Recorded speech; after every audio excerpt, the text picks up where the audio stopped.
आज हम जहां चैप्टर छूटा था उसी को आगे बढ़ाते हुए पढ़ते हैं।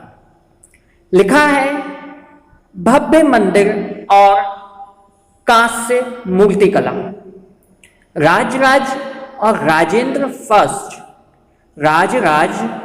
राजेंद्र फर्स्ट द्वारा बनवाए गए तंजावुर और गंगईकोंड चोलपुरम के बड़े मंदिर स्थापत्य और मूर्तिकला की दृष्टि से एक चमत्कार है।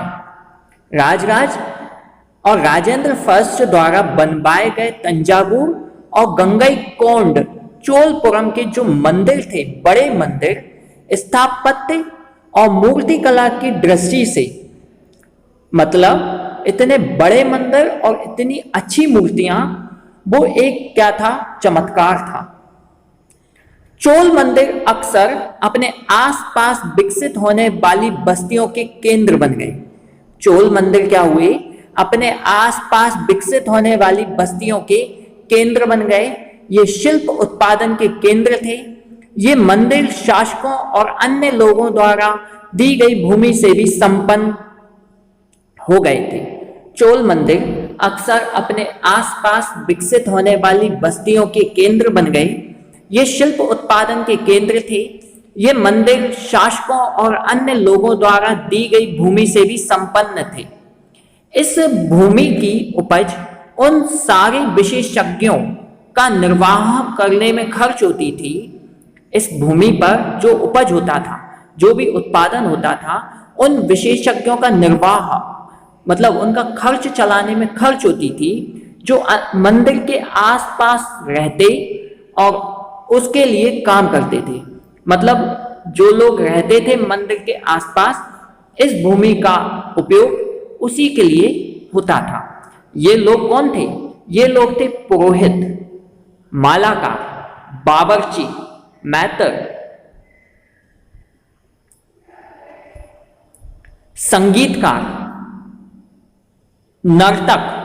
दूसरे शब्दों में कहें, सिर्फ पूजा आराधना के साधन नहीं थे, आर्थिक, सामाजिक और सांस्कृतिक जीवन के केंद्र भी थे। मंदिर के साथ जुड़े हुए शिल्पों में सबसे विशिष्ट था कांस्य प्रतिमाएं बनाने का काम।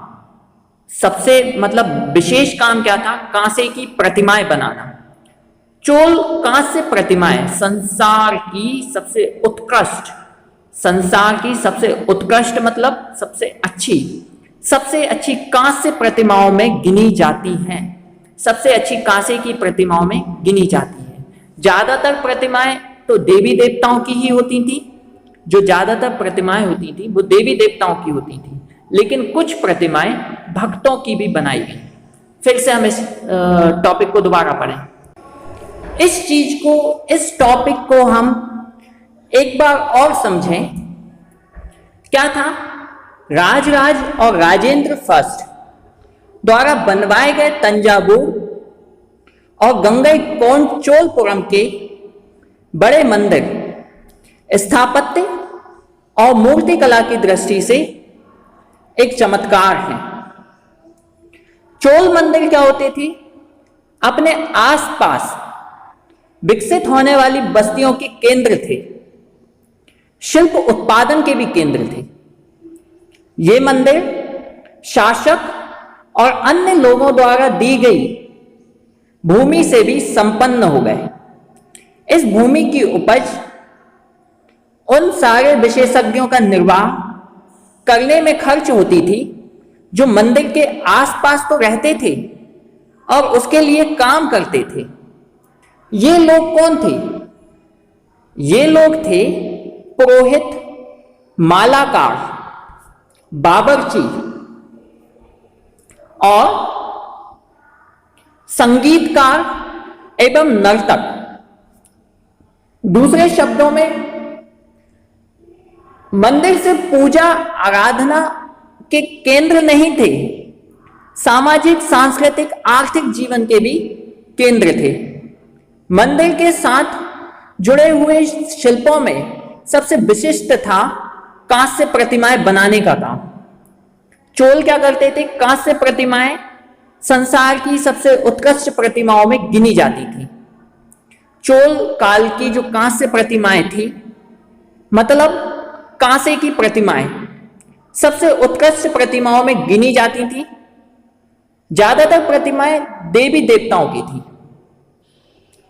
जो मुख्य रूप से प्रतिमाएं थी देवी देवताओं की थी, लेकिन कुछ प्रतिमाएं भक्तों की भी थी। अब इसके आगे है कृषि और सिंचाई। कृषि और सिंचाई के पहले कुछ और पॉइंट्स हम पढ़ें। लिखा है गंगईकोंडचोलपुरम का मंदिर। ये जो मंदिर आप देख पा रहे हैं, गंगईकोंडचोलपुरम का जो मंदिर था, छत जिस तरह से क्रमशः पतली होती गई उस पर गौर करें। बाहरी दीवारों को सजाने के लिए पत्थर की जो प्रतिमाएं अलंकृत की गई उन्हें भी देखें। ये मंदिर जो है गंगईकोंडचोलपुरम का मंदिर है। छत इस तरह से पतली हो गई, उस पर गौर करें। उसकी बाहरी दीवारों को सजाने के लिए जिन पत्थर की जो प्रतिमाएं अलंकृत हुई उन्हें भी देखें। ये वो मंदिर है आपके सामने, ये मंदिर। अभी हम आगे देखें कांस्य प्रतिमाएं। ये जो प्रतिमा दिख रही है आपको, कांसे की प्रतिमा है। कृषि और सिंचाई, चोलों की कई उपलब्धियां कृषि में हुए नए विकासों के माध्यम से संभव हुई। कई उपलब्धियां कृषि में हुए नए विकासों के माध्यम से संभव हुई। आप सेकंड नंबर के मैप को देखें, गौर करें। कावेरी नदी बंगाल की खाड़ी में मिलने से पहले कई छोटी छोटी शाखाओं में बढ़ जाती है। कावेरी नदी बंगाल की खाड़ी में मिलती है, उससे पहले कई छोटी छोटी शाखाओं में बढ़ जाती है। ये शाखाएं कैसी होती है? बार बार पानी उलीचती हैं, मतलब पानी गिराती हैं, जिससे किनारों पर उपजाऊ मिट्टी जमा हो जाती है। जो तट के किनारे के पास की जो मिट्टी होती है वो बड़ी उपजाऊ होती है, और जो नदियां भी बहा कर लाती हैं मिट्टी, बहुत उपजाऊ होती है। नदियों का काम होता है हमेशा बहते रहना।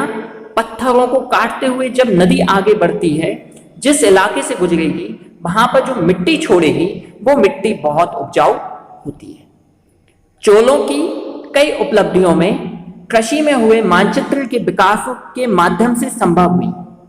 मानचित्र 2 को देखें, गौर करें कि कावेरी नदी बंगाल की खाड़ी में मिलने से पहले कई छोटी छोटी शाखाओं में बढ़ जाती है। ये शाखाएं बार बार पानी उलीचती हैं, जिससे किनारों पर उपजाऊ मिट्टी जमा होती रहती है। शाखाओं का पानी कृषि, विशेष रूप से चावल की खेती के लिए आवश्यक आर्द्रता, मतलब नमी मुहैया कराती है। मुहैया कराती है मतलब प्रदान करती है। हालांकि तमिलनाडु के दूसरे हिस्सों में कृषि पहले ही विकसित हो गई। तमिलनाडु के जो दूसरे कुछ हिस्से हैं वहां पर कृषि पहले ही विकसित हो गई, पर 5वीं या 6ठी सदी में आकर ही इस इलाके में बड़े पैमाने पर खेती शुरू हो पाई। कुछ इलाकों में जंगलों को साफ किया जाना था और कुछ इलाकों में जमीन को समतल किया जाना था। डेल्टा क्षेत्रों में बाढ़ को रोकने के लिए तटबंध बनाए जाने थे और पानी को खेतों तक ले जाने के लिए नहरों का निर्माण होना था। कई क्षेत्रों में एक साल में 2 फसलें उगती थी। तमिलनाडु के दूसरे हिस्सों में कृषि पहले ही विकसित हो चुकी थी, पर 5वीं या 6ठी सदी में आकर इस इलाके में बड़े पैमाने पर खेती शुरू हो पाई। कुछ इलाकों में जंगलों को साफ किया जाना था, तो कुछ दूसरे इलाकों में जमीन को समतल किया जाना था, और कुछ दूसरे इलाकों में जमीन को समतल किया जाना था। डेल्टा क्षेत्र में बाढ़ को रोकने के लिए तटबंध बनाए जाने थे, तटों का निर्माण होना था। डेल्टा क्या होता है? डेल्टा का मतलब होता है नदी जब अपने तट को छूती है, मतलब समुद्र में गिरने से पहले नदी क्या करती है, कई शाखाओं में विभाजित हो जाती है, लाइक अ ट्रायंगुलर। मतलब कि त्रिभुजाकार में बढ़ जाती है, कई शाखाएं त्रिभुजाकार टाइप की दिखती हैं, उसे हम क्या कहते हैं, डेल्टा कहते हैं। और पानी को खेतों तक ले जाने के लिए नहरों का निर्माण होना था। कई क्षेत्रों में एक साल में 2 फसलें उगाई जाती थी।